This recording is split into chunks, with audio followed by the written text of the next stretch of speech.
Welcome to our online Bible study. Isa na namang makabuluhang pag-aaral ng banal na kasulatan ang inihahatid ko sa inyo.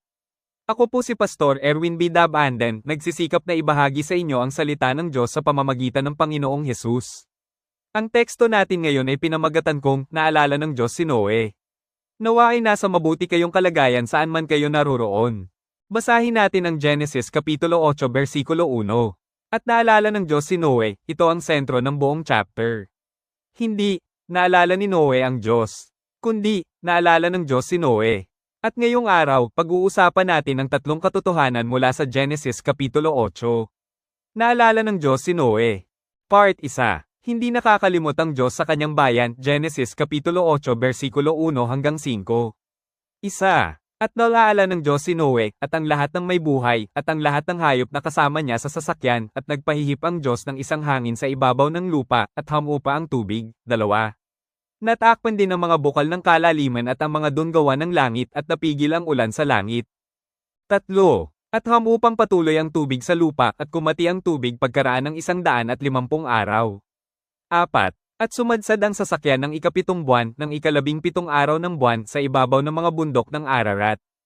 5. At ang tubig ay nagpatuloy ng paghupa hanggang sa ika-10 buwan ng ika-10 buwan ng unang araw ng buwan ay nakita ang mga taluktok ng mga bundok.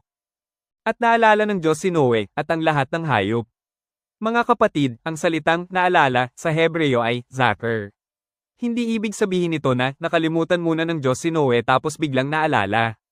Hindi nagkakaroon ng memory loss ang Diyos. Kapag sinabi sa Biblia, naalala ng Diyos, ang ibig sabihin, kikilos na ang Diyos ayon sa kanyang pangako.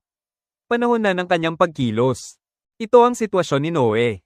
Isipin ninyo ito, mahigit 1 taon silang nasa loob ng arka. Ang nasa palibot nila, tubig, katahimikan, puro patay na katawan ng tao at hayop at kawalan ng direksyon. Walang lupa, kabundukan, lungsod, ibang tao. Lahat ay nalunod. At maaaring dumating sa isip ni Noe, Panginoon, ano na ang susunod? Pero sa tamang panahon, sa tamang oras, naalala siya ng Diyos. Application. May mga tao rito ngayon, pakiramdam mo na kalimutan ka na ng Diyos. Nagdarasal ka pero parang walang sagot. Lumuluha ka pero parang walang nakakarinig. Lumaban ka pero parang walang pagbabago. Pero makinig ka, hindi ka nakakalimutan ng Diyos. Baka tahimik siya pero hindi ibig sabihin absent siya. Baka naghihintay ka pero hindi ibig sabihin pinabayaan ka. Maghintay ka lang, may ginagawa ang Diyos sa buhay mo. Ang hangin ng Diyos. Sabi sa verse 1, nagpasugo ang Diyos ng hangin sa ibabaw ng lupa. Ang salitang hangin dito ay ruach. Maaaring ibig sabihin hangin, hininga, at espiritu. Napakaganda nito. Dahil sa Genesis Kapitulo 1, ang espiritu ng Diyos ay gumagalaw din sa ibabaw ng tubig. Ibig sabihin, may bagong simula na namang ginagawa ang Diyos. Ang bawat gawa ng Diyos, pag-asa ang hatid. Mga kapatid, kapag kumilos ang Diyos, humuhupa ang baha, bumababa ang tubig, nawawala ang bagyo, at nagkakaroon ng pag-asa. At gusto kong sabihin ito, may hangganan ng baha ng buhay mo. Hindi habang buhay ang problema, pag-iyak, pagsubok, kahirapan, depresyon, at sakit. Darating ang araw, haupa rin ang baha. Walang bagyo at walang baha na habang buhay, haupa din yan sa takdang panahon. Puntos 3. Ang Diyos ay nagbibigay ng mga palatandaan ng pag-asa, Genesis Kapitulo 8 versikulo 6 hanggang 14. 6. At nangyari, pagkaraan ng 4 araw, na binuksan ni Noe ang dunggawan ng sasakyan na kanyang ginawa, 7. At siya'y nagpalipad ng isang uwak at ito'y nagparot-par ito hanggang sa natuyo ang tubig sa lupa. 8. At nagpalipad siya ng isang kalapati, upang tingnan kung hamupa na ang tubig sa ibabaw ng lupa.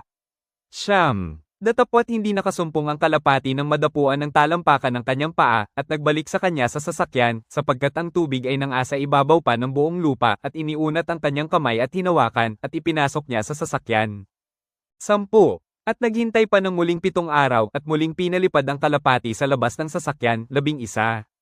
At ang kalapati ay nagbalik sa kanya ng dakong hapon, at narito't may dalang 100 sariwa ng alivo sa tuka, sa gayon ay naunawa ni Noe na hamupa na ang tubig sa lupa. 12. At naghintay pang muli siya ng 7 araw, at pinalipad ang kalapati, at hindi na muling nagbalik pa sa kanya. 13. At nangyari, ng taong ika-601 ng unang buwan, ng unang araw ng buwan, ay natuyo ang tubig sa ibabaw ng lupa, at inalis ni Noe ang takip ng sasakyan at tumano siya, at narito't ang ibabaw ng lupa ay tuyo. 14. At ng ikalawang buwan ng ika-27 araw ng buwan ay natuyo ang lupa. Paliwanag. Pagkatapos nito, nagpadala si Noe ng mga ibon. Una, uwak. Pangalawa, kalapati. Ang uwak ay hindi bumalik. Bakit? Dahil nakahanap ito ng makakain sa mga bangkay. Larawan ito ng pusong komportable sa maruming bagay. May mga tao, kahit puro kasalanan, okay lang. Kahit mali, marumi, makamundo hindi bumabalik sa Diyos. Ang kalapati. Pero ang kalapati, bumalik. Dahil wala pa itong mapagpapahingahan. At makalipas ang ilang araw, bumalik ito na may dahon ng olibo. Napakaliit na bagay. Isang dahon lang. Pero para kay Noe, napakalaking mensahe nito. Ibig sabihin, may buhay na muli. May pag-asa na muli. May bagong simula na muli. Application. Minsan, hindi agad ibinibigay ng Diyos ang buong sagot. Minsan, isang olive leaf muna.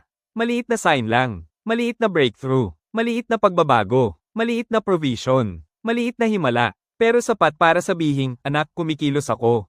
Puntos 4. Ang tamang tugon sa pagliligtas ng Diyos ay pagsamba, Genesis Kapitulo 8 versikulo 15 hanggang 22. 15. At nagsalita ang Diyos kay Noe, na sinasabi, 16, lumunsad ka sa sasakyan, ikaw at ang iyong asawa, at ang iyong mga anak, at ang mga asawa ng iyong mga anak na kasama mo. 17.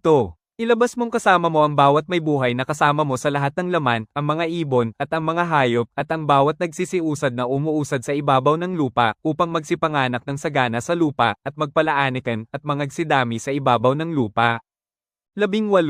At lumunsad si Noe, at ang kanyang mga anak, at ang kanyang asawa, at ang mga asawa ng kanyang mga anak na kasama niya, 19. Ang bawat hayop, bawat umuusad, at bawat ibon, anumang gumagalaw sa ibabaw ng lupa ayon sa kani-kanyang angkan ay nangagsilunsad sa sasakyan. 20. At ipinagtayo ni Noe ng isang dambana ang Panginoon, at kumuha sa lahat ng malinis na hayop, at sa lahat ng malinis na ibon, at nag-alay ng mga handog na susunugin sa ibabaw ng dambana. 21. At sinamyo ng Panginoon ang masarap na amoy, at nagsabi ang Panginoon sa sarili, hindi ko na muling susumpain ang lupa, dahil sa tao, sapagkat ang haka ng puso ng tao ay masama mula sa kanyang pagkabata, ni hindi ko na muling lilipulin pa ang lahat na nabubuhay na gaya ng aking ginawa. 22. Samantalang ang lupa ay lumalagi, ay hindi maglilikat ang paghahasik at pag-aani, at ang lamig at init, at ang tag-araw at tagano, at ang araw at gabi. Ito ang pinakamakapangyarihang bahagi. Paglabas ni Noe sa arka, ano ang unang ginawa niya? Hindi siya nagtayo agad ng bahay. Hindi siya nagtanim agad. Ang una niyang ginawa, nagtayo siya ng altar. Mga kapatid, ito ang tunay na pusong nagpapasalamat. Kapag ang tao ay totoong iniligtas ng Diyos, ang unang response ay pagsamba. Ang altar. Sa verse 20, at nagtayo si Noe ng isang dambana sa Panginoon, ang altar ay lugar ng pagsamba, sakripisyo, dedication, at surrender. At dito natin makikita, alam ni Noe na ang buhay niya ay biyaya lamang ng Diyos. Application. Maraming tao, kapag pinagpala, nakakalimot sa Diyos. Kapag nakahon na, gumanda na ang buhay, nakaligtas na wala ng prayer, wala ng worship, wala ng church. Pero si Noe, paglabas pa lang, altar agad ang inuna. Mga kapatid, kapag iniligtas ka ng Diyos, huwag mong kalimutan ang Diyos, huwag mong kalimutan ang pagsamba, huwag mong kalimutan ang panalangin. Ang nakakagulat na sinabi ng Diyos. Verse 21, sapagkat ang haka ng puso ng tao ay masama. Napakahalaga nito. Kahit tapos na ang baha, makasalanan pa rin ng tao. Ibig sabihin, hindi kayang baguhin ng baha ang puso ng tao. Kahit may judgment, may takot, at may trahedya. Kung walang pagbabago ng puso, babalik pa rin ang tao sa kasalanan. The Gospel Connection. At dito natin makikita, kailangan ng tao hindi lang bagong mundo kundi bagong puso. At iyan ang dahilan kung bakit dumating si Kristo. Hindi lang para ayusin ang paligid natin kundi baguhin ang puso natin. Si Kristo ang tunay na arka. Mga kapatid, ang arka ay larawan ni Kristo. Noong dumating ang baha, iisa lang ang magliligtas, ang nasa loob ng arka. At pagdating ng paghuhukom ng Diyos, iisa lang ang kaligtasan, ang nasa kay Kristo. Si Kristo ang tunay na kaligtasan. Ang arka, may isang pintuan, gawa ayon sa disenyo ng Diyos, naging proteksyon laban sa hatol. At si Kristo rin. Siya ang pintuan. Siya ang daan. Siya ang kaligtasan. Ang proteksyon ng Diyos sa paghuhukom. Conclusion. Mga kapatid, ano man ang baha sa buhay mo ngayon? Problema, sakit, takot, kahirapan, depresyon, at brokenness. Tandaan mo, naalala ng Diyos si Noe.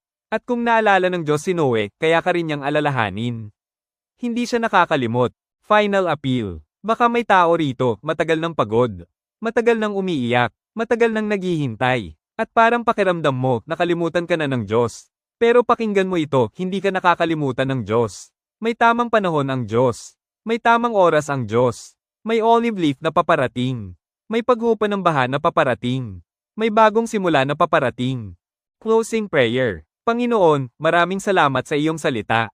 Salamat dahil ikaw ay Diyos na hindi nakakalimot. Kapag kami ay nasa baha ng buhay, ikaw ay kasama namin. Turuan mo kaming maghintay, magtiwala, at sumamba tulad ni Noe. At higit sa lahat, dalhin mo kami kay Kristo, ang tunay naming kaligtasan. Sa pangalan ni Jesus, Amen.